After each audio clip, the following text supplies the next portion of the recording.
Halo, semangat pagi. Apa kabar Bapak Ibu dan rekan-rekan yang terkasih dalam Kristus? Semoga karena kasih Allah, anugerah kesehatan dan kegembiraan senantiasa bersama kita dan keluarga kita di rumah. Hari ini Kamis 11 Agustus 2022, peringatan wajib Santa Clara Perawan dalam Pekan Biasa ke-19 tahun liturgi C2. Kita akan mendengarkan sabda Tuhan dari Injil Suci menurut Matius, bab 18, ayat 21 sampai dengan bab 19, ayat 1. Sekali peristiwa datanglah Petrus kepada Yesus dan berkata, "Tuhan, sampai berapa kali aku harus mengampuni saudaraku jika ia berbuat dosa terhadapku? Sampai 7 kalikah?" Yesus menjawab, "Bukan hanya sampai 7 kali, melainkan sampai 70 kali 7 kali. Sebab hal kerajaan surga itu seumpama seorang raja yang hendak mengadakan perhitungan dengan hamba-hambanya. Setelah itu mulai mengadakan perhitungan, dihadapkanlah kepadanya seorang yang berutang 10.000 talenta. Tetapi karena orang itu tidak mampu melunasi utangnya, Raja lalu memerintahkan supaya ia beserta anak istri dan segala miliknya dijual untuk membayar utangnya. Maka bersujudlah hamba itu dan menyembah dia, katanya, 'Sabarlah dahulu, segala utangku akan kulunasi.' Tergeraklah hati raja oleh belas kasih akan hamba itu, sehingga hamba itu dibebaskannya dan utangnya pun dihapusnya. Tetapi ketika hamba itu keluar, ia bertemu dengan seorang hamba lain yang berutang 100 dinar kepadanya. Kawan itu segera ditangkap dan dicekik, katanya, 'Bayarlah utangmu.' Maka sujudlah kawan itu dan meminta kepadanya, 'Sabarlah dahulu, utangku itu akan kulunasi.' Tetapi ia menolak dan menyerahkan kawannya ke dalam penjara sampai semua utangnya ia lunasi. Melihat itu, kawan-kawannya yang lain sangat sedih, lalu menyampaikan segala yang terjadi kepada tuan mereka.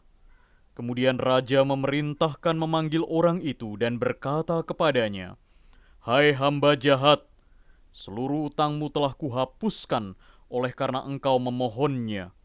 Bukankah engkau pun harus mengasihani kawanmu seperti aku telah mengasihani engkau?' Maka marahlah tuannya dan menyerahkan dia kepada algojo-algojo sampai ia melunasi seluruh utangnya.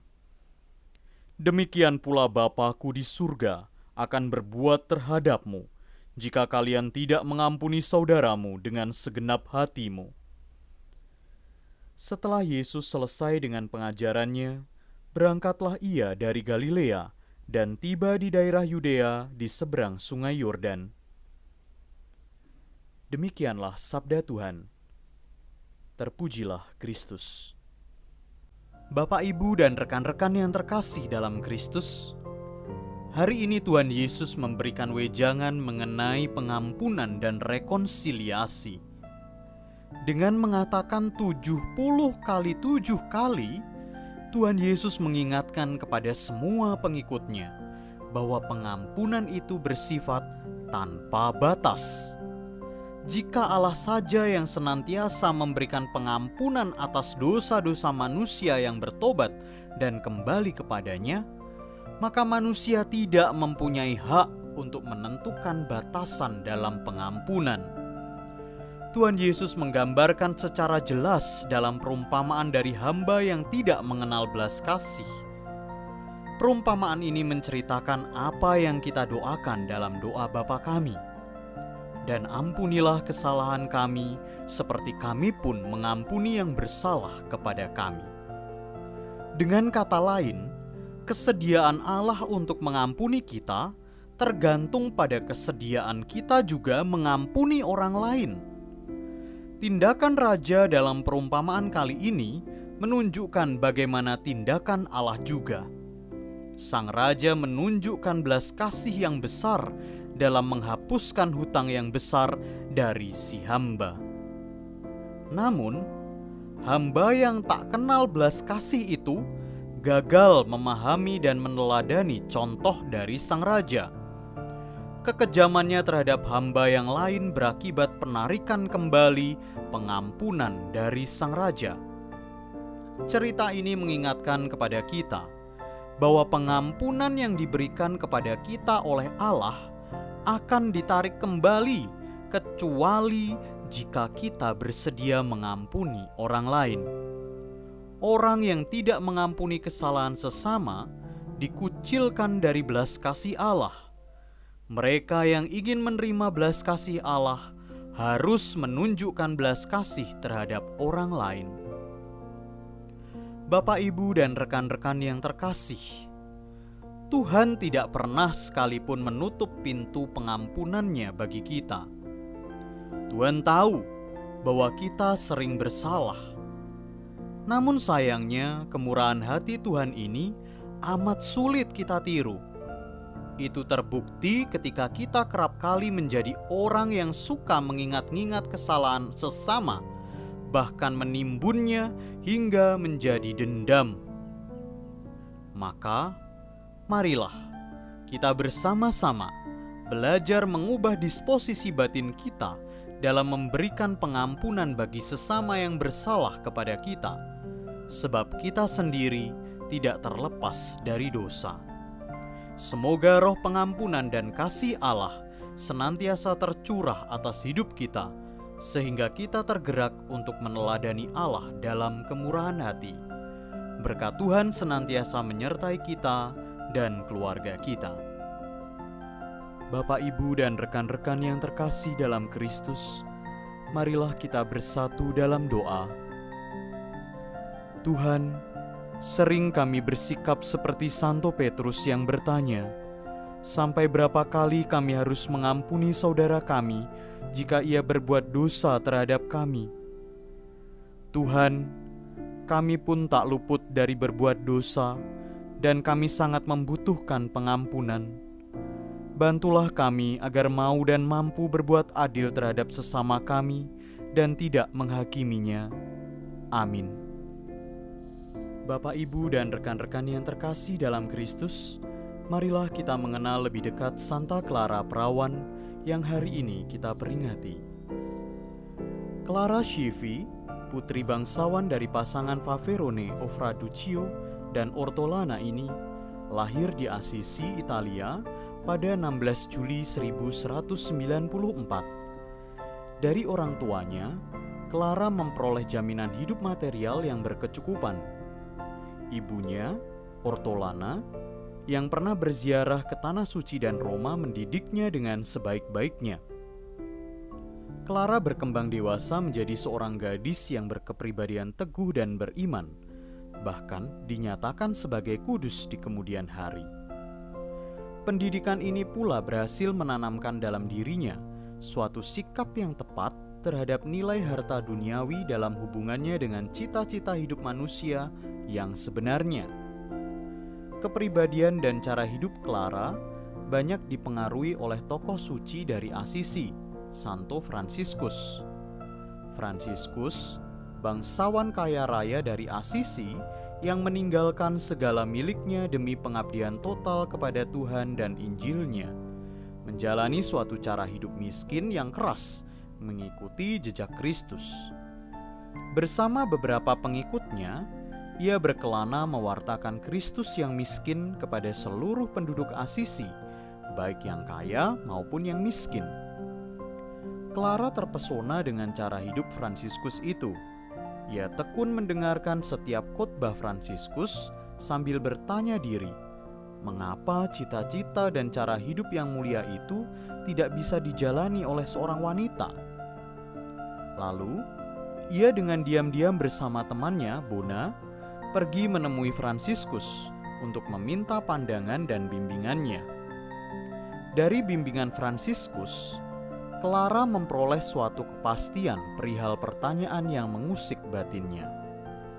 Pada tahun 1212, ketika berusia 18 tahun, Clara dengan diam-diam meninggalkan istana ayahnya untuk bergabung dengan kelompok Fransiskus. Di tengah malam, Clara melangkah dengan pasti menuju gereja Ratu Para Malaikat di Porti Uncula. Di gereja itu, Fransiskus menyambutnya dengan gembira, menyerahkan kepadanya sehelai jubah kasar, menggantikan pakaiannya yang dibawanya dari rumah. Setelah menyatakan kesediaannya menjalani cara hidup miskin demi Kristus dan Injilnya, Fransiskus memasukkan dia ke sebuah biara suster-suster Benediktin di Bastia agar jauh dari pengaruh keluarganya. Peristiwa ini menggemparkan keluarganya. Ayahnya segera menyuruh orang untuk mencari Clara di setiap biara yang ada di kota Assisi.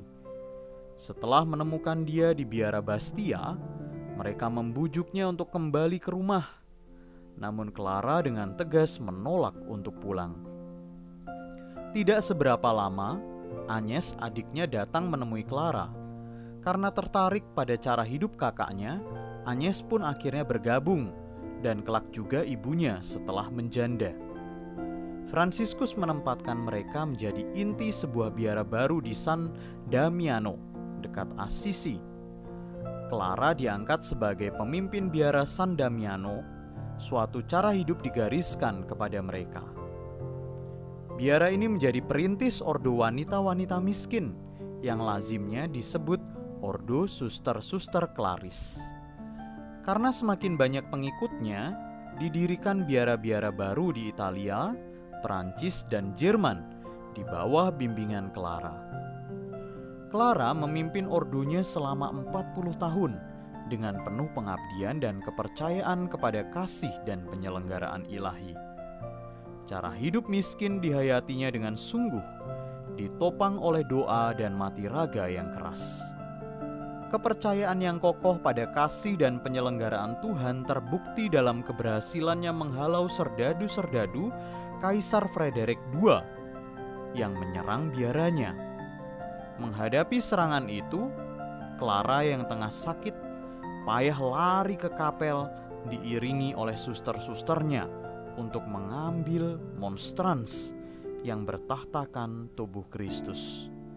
Dengan monstran itu, Clara menghadang serdadu-serdadu itu di pintu gerbang. Sungguh ajaib, serdadu-serdadu itu mundur teratur dan para suster Claris itu selamat dari bahaya maut. Dari Paus Gregorius IX yang bertahta suci pada tahun 1227 sampai 1241, Clara mendapatkan privilege kemiskinan, yaitu izin bagi suster-susternya untuk hidup hanya dari derma. Para suster Claris itu berpuasa sepanjang tahun, kecuali pada hari Minggu dan hari-hari raya. Biara mereka sangat sederhana. Ketika Paus membujuk Clara supaya bersedia mempunyai milik meskipun hanya sedikit saja, Clara menjawab, "Bapa Suci, tidak pernah saya ingin membebaskan diri dari jalan mengikuti Kristus yang miskin." Clara meninggal dunia pada 11 Agustus 1253. Pada 1255, 2 tahun sesudah kematiannya, Paus Alexander IV yang bertahta suci di 1254 sampai 1261 menyatakan dia sebagai kudus.